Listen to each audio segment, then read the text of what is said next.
வணக்கம் நண்பர்களே. 3 நேரம் மூக்க முட்டை சாப்பிட்டு பழகுன நமக்கு இந்த இன்டர்மீடியட் ஃபாஸ்டிங் பற்றி நமக்கு ஒன்றும் தெரியாது தான். இன்டர்மீடியட் ஃபாஸ்டிங்னா என்ன, அது என்னென்ன தாக்கத்தை நம்ம உடலோடையும் மனதளவுலையும் ஏற்படுத்துது அப்படிங்கிறது தான் அந்த வீடியோவில் உங்களுக்கு நான் சொல்ல போகிறேன். என்னென்னா, நம்ம 3 நேரம் தவறாமல் சாப்பிட்றோம். காலையில், மத்தியானம், இரவு. இதில் ஒரு சிலர் எல்லா வகையிலருக்கும் பசிக்கும் அப்படின்னு பசிச்சு தான் சாப்பிட்றாங்க அப்படிங்கிறது இல்லவே இல்லை. பசிக்காமல் கூட எல்லாருமே அப்படி போட்டதுக்கு மேலேயே போட்டு ஒரு ஸ்டாக் மாதிரி, ஒரு குப்பை தொட்டி மாதிரி நம்ம ஆக்கிக்கிட்டே தான் இருக்கோம் நம்ம உடம்ப.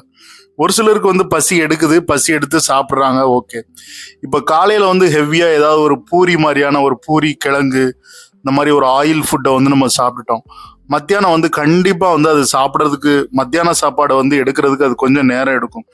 ஏன்னா அது டைஜஷன் ஆகணும். அந்த காலையில் உள்ள சாப்பாடு டைஜஷன் ஆகினா தான் மத்தியானம் அந்த சாப்பிட முடியும். அந்த ஹெவியான அந்த காலையில் உள்ள அந்த பிரேக்ஃபாஸ்ட் நம்ம உடல்ல போய் எல்லாம் ஜீரண மண்டலம்லாம் வேலை செஞ்சு அது சரியா ஜீரணமான பிறகுதான் நமக்கு அடுத்த உணவுக்கு அது தேவைப்படும். ஆனா நம்ம அப்படி பார்க்கறதே இல்லை. நம்ம டயத்தை பார்த்து நம்ம சாப்பிட்டு பழக்கப்பட்டுட்டோம். டைம்னா 1 மணி ஆனா லஞ்சு சாப்பிட்டே ஆகணும். லஞ்சு சாப்பிட்டாதான் நம்ம உடம்புக்கு நல்லதுன்னு நினைக்கிறோம். அப்படி இல்லைங்க. இந்த இன்டர்மீடியட் ஃபாஸ்டிங் என்ன சொல்லுது அப்படின்னா, மனுஷன் 3 வேளையிலிருந்து 2 வேளையா சாப்பிடணும் அப்படின்னு சொல்லுது. முதல்ல காலையில பிரேக்ஃபாஸ்ட் எப்போ எடுக்கணுங்கிறத முதல்ல நம்ம ஈவினிங் டின்னர்ல இருந்து நம்ம ஆரம்பிக்கலாம். ஈவினிங் ஸ்நாக்ஸ் எல்லாம் இந்த இன்டர்மீடியட் ஃபாஸ்டிங்ல கிடையவே கிடையாது.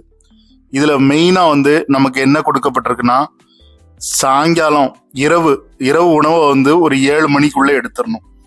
7 மணிக்குள்ள இரவு எடுத்துடணும். அது ஒரு ஹெல்த்தியான ஒரு நல்ல டின்னராக கூட இருக்கலாம், ஒன்றும் தப்பு இல்லை. அதே மாதிரி ஏதாவது வடை, ஆயில் ஃபுட்டு எதுனாலும் சாப்பிட்றது எல்லாமே அந்த சாப்பாட்டு கூடயே வச்சு நம்ம சாப்பிடலாம். ரொம்ப ஹெவியான்னு இல்லை, அது ஒரு நார்மலான ஒரு சாப்பாடு. ஸோ அதை சாப்பிட்டுட்டு ஒரு 7 மணிக்குள்ள நம்ம சாப்பிட்டோம், ஒரு 7:15 நம்ம முடிச்சிட்டோம் அப்படின்னா திரும்ப நம்ம அடுத்த நாள் காலையில பிரேக்ஃபாஸ்ட்டுங்கிறது ஒரு 8 மணி, 7:30, 8 மணிக்கு தான் சாப்பிட போறோம். 8:30, 9 மணி கூட ஆயிரும் நேரம். ஸோ அப்போ இந்த ஒரு நீண்ட நேரம் நம்ம ஃபாஸ்டிங்ல தான் இருப்போம்.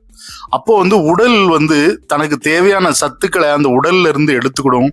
அதே மாதிரி சாப்பாட்டுல இருந்து எடுத்தது போக உடல்ல உள்ள கொழுப்பெல்லாம் கரைய தொடங்கும். உடம்பு ஒரு நார்மலான ஒரு ஸ்டேஜுக்கு வந்துடும். ஸோ காலையில அப்புறம் இரவு 7 மணிக்கு இப்படித்தான் நம்ம சாப்பிட்றோம். 2 நேர உணவா மனுஷன் மாறும்போது அவனுக்கு அறிவும் வேலை செய்யும், உடலும் உள்ளமும் சிறப்பா இயங்குங்கிறது தான்